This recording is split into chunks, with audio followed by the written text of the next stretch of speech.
बिस्मिल्लाहिर्रहमानिर्रहीम। Chapter number 13, second year electromagnetism, lecture number 4। इंतहाई important topic है और कंपटीटिव एग्ज़ाम के पॉइंट ऑफ व्यू से भी इंतहाई इम्पोर्टेंट है। एमसीक्यूज़ काफ़ी ज़्यादा आते हैं। अच्छा, charge particle inside the magnetic field. इस क्रॉस का मतलब ये है कि ये मैग्नेटिक फील्ड है जो कि एक्टिंग वर्टिकली डाउनवर्ड है। इस क्रॉस का मतलब है कि ये मैग्नेटिक फील्ड है जो कि vertically acting downward. Let a charge q that is entered inside the uniform magnetic field. The charge due to its own magnetic field interacts with external magnetic field and observed magnetic force. जब भी कोई charge particle inside the magnetic field inter होता है तो charge particle जो है वो एक जब वो मूवमेंट करता है वेलोसिटी के साथ तो करंट बन जाता है। करंट के अराउंड अपना मैग्नेटिक फील्ड होता है। वो मैग्नेटिक फील्ड इस मैग्नेटिक फील्ड के साथ क्या करेगा, इंटरेक्शन करेगा। याद रखें, जब ये इंटरेक्शन करेगा तो इस पर फोर्स एक्ट होगा। This magnetic force is directly proportional to, याद रखें, जितना जितना चार्ज मैग्नीट्यूड ऑफ चार्ज ज़्यादा होगा उतना इस पर फोर्स ज़्यादा होगा। जितनी इसकी वेलोसिटी ज़्यादा होगी उतना इस पर फोर्स ज़्यादा होगा। जितना एक्सटर्नल मैग्नेटिक फील्ड ज़्यादा होगा उतना इस पर फोर्स ज़्यादा होगा। तीनों को कंबाइन करेंगे, हमारे पास एक इक्वेशन आ जाएगी, that is called F is equal to Q V cross B. F is equal to Q V cross B. Direction हम कैसे फाइंड करेंगे, फ्लेमिंग्स लेफ्ट हैंड रूल से। Clear, simple. This is actually F, this is actually B, and this is actually I. F B I, F B I. Clear? F B I. अच्छा, so whenever a charged particle enter perpendicular to the magnetic field, follow कौन सा path देखते हैं कि circular path है या क्या है। सो लुक एट दिस, जब भी कोई चार्ज पार्टिकल एंटर होगा तो ये जो है ये डायरेक्शन एंटर की है। क्लियर, यहाँ से एंटर हो रहा है चार्ज पार्टिकल। मैग्नेटिक फील्ड जो है वो एक्टिंग वर्टिकली डाउनवर्ड है तो फोर्स किस तरफ होगा, ऊपर हो जाएगा। अब ये ऊपर की तरफ जाएगा तो फोर्स इस तरफ हो जाएगा, फिर ये इस तरफ जाएगा तो फोर्स डाउनवर्ड हो जाएगा। तो ये स्टार्ट कर लेगा सर्कुलर मोशन। फिर से बता रहा हूँ, जब ये इस तरफ आएगा इस तरफ तो फोर्स नॉर्थ की तरफ होगा। जब ये नॉर्थ की तरफ जाएगा तो फोर्स वेस्ट की तरफ होगा। जब वेस्ट की तरफ जाएगा तो फोर्स साउथ की तरफ होगा। जब ये साउथ की तरफ जाएगा तो फोर्स ईस्ट की तरफ होगा। इसका मतलब है कि ये इस तरह रिवॉल्व करता जाएगा तो ये फॉलो करेगा कौन सा पाथ, सर्कुलर पाथ। अच्छा, charge particle moving towards east enter into magnetic field acting vertically downward, the charge will be deflected. एक वेरी सिंपल क्वेश्चन है, charge particle moving towards east, तो ये फिंगर जो है इसको ईस्ट की तरफ आप ले आएंगे। क्लियर, मैग्नेटिक फील्ड क्या है, वर्टिकली डाउनवर्ड है तो फोर्स किस तरफ होगा, नॉर्थ की तरफ। याद रखें, नॉर्थ और अपवर्ड में फ़र्क है। अपवर्ड जो है वो अलोंग जेड एक्सिस होता है, नॉर्थ अलोंग वाई एक्सिस होता है। सो नॉर्थ और अपवर्ड में फ़र्क है। अगर अपवर्ड और नॉर्थ दोनों आए तो north is the best answer. Clear. अच्छा, towards north and from south, तो सिंपल जो यहाँ पे ये दूसरा क्वेश्चन है। अच्छा, the charge will be deflected towards north.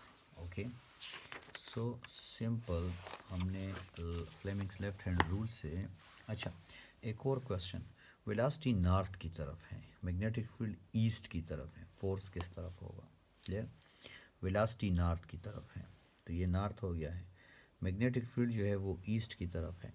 तो अब ये आप चेक करें, फोर्स जो है ये डाउनवर्ड है। फिर से बता रहा हूँ, ये फिंगर जो है ये वेलोसिटी की तरफ होगी, वेलोसिटी नॉर्थ की तरफ है, मैग्नेटिक फील्ड जो है वो ईस्ट की तरफ है। जब मैं इसको ईस्ट की तरफ मोड़ दूंगा तो फोर्स किस तरफ जाएगा, ये डाउनवर्ड हो जाएगा, इनवर्ड या डाउनवर्ड। ये मुख्तलिफ़ किस्म के क्वेश्चन हैं, आप इसको देख लें और इसके आंसर फाइंड करें। अच्छा, अब हम देखते हैं कि इस इक्वेशन को मज़ीद कैसे यूटिलाइज़ किया जा सकता है। और से देखें, motion of a charge particle in magnetic field, F is equal to Q V cross B. F is equal to Q V cross B, cross हट जाएगा तो क्या आ जाएगा, साइन आ जाएगा। F is equal to Q V B sine theta. Case number 1, force is maximum when the theta between V and B is 90 degree. Force is maximum when the theta between V and B is 90 degree. So 90 आ गया है 90 पे force सबसे ज़्यादा होगा और वो किसके बराबर होगा, क्यू वी बी के बराबर होगा। याद रखें फोर्स ज़ीरो होगा जब एंगल इनके दरमियान ज़ीरो होगा या 180 होगा। इसका मतलब है कि जब भी कोई चार्ज पार्टिकल जो होगा वो फील्ड के पैरेलल या एंटी पैरेलल एंटर होगा तो उस पर फोर्स क्या होगा, ज़ीरो होगा। क्लियर। अच्छा, इसके बाद जो है एक और क्वेश्चन, वेलोसिटी ईस्ट की तरफ है, मैग्नेटिक फील्ड वेस्ट की तरफ है, इसका मतलब ये एंटी पैरेलल है, फोर्स क्या होगा, ज़ीरो। वेलोसिटी ईस्ट की तरफ है, मैग्नेटिक फील्ड ईस्ट की तरफ है, पैरेलल है तो फोर्स क्या होगा, zero. Charge is projected along the field, अगर आप फील्ड के अलोंग इसको प्रोजेक्ट करेंगे तो किसी किस्म का फोर्स इस पर नहीं होगा। अच्छा, अब क्वेश्चन ये है, अगर ये एंगल जो होगा ये एंगल ना ज़ीरो हो और ना 90 हो बल्कि इनको इनके बीच में हो तो फोर्स क्या होगा, तो याद रखें ये जो जिस शेप को ये फॉलो करेगा that will be spiral path.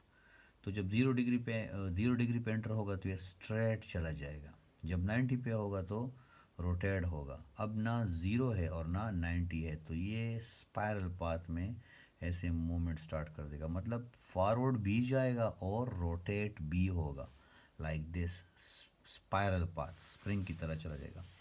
We know that v is equal to vxi plus vyj, we know that v is equal to vxi plus vyj, v is equal to v cos theta I plus v sin theta j. Case number 1, if angle is 45 degree, if angle is 45 degree, theta is equal to 45 degree। अब देखते हैं कि आगे इसको कैसे solve किया जा सकता है। सो v is equal to v cos theta I plus v sin theta j। अब वेलोसिटी के दो कंपोनेंट्स हैं, एक x कंपोनेंट है और एक y कंपोनेंट है। वेलोसिटी के दो कंपोनेंट्स हैं, एक x कंपोनेंट है और एक y कंपोनेंट है। Rotation is equal to translation. अगर अगर जो ये जो x है, x क्लियर, x ये शो करता है ट्रांसलेशनल मोशन और y शो करता है रोटेशनल।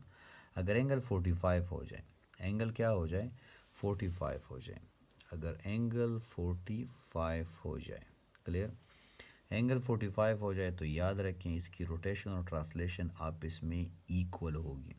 अगर एंगल 10 हो जाए तो ट्रांसलेशन ज़्यादा होगी, रोटेशन कम होगी। अगर एंगल 70 हो जाए, रोटेशन ज़्यादा होगी, ट्रांसलेशन कम होगी। सर इन चीज़ों की हमें समझ नहीं आई। याद रखें साइन थीटा और कास थीटा किस एंगल पे इक्वल होते हैं, 45 पे।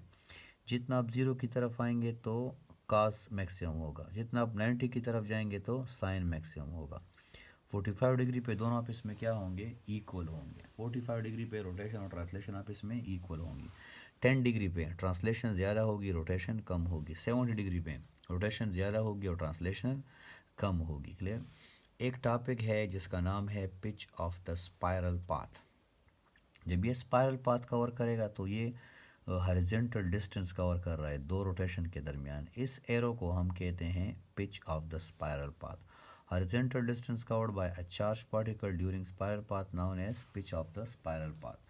तो याद रखें जितना एंगल ज़ीरो के करीब होगा, ज़ीरो के अलावा, जितना एंगल ज़ीरो के करीब होगा ज़ीरो के अलावा, that is known as the pitch of the spiral path. So 20, 30, 40 and 10।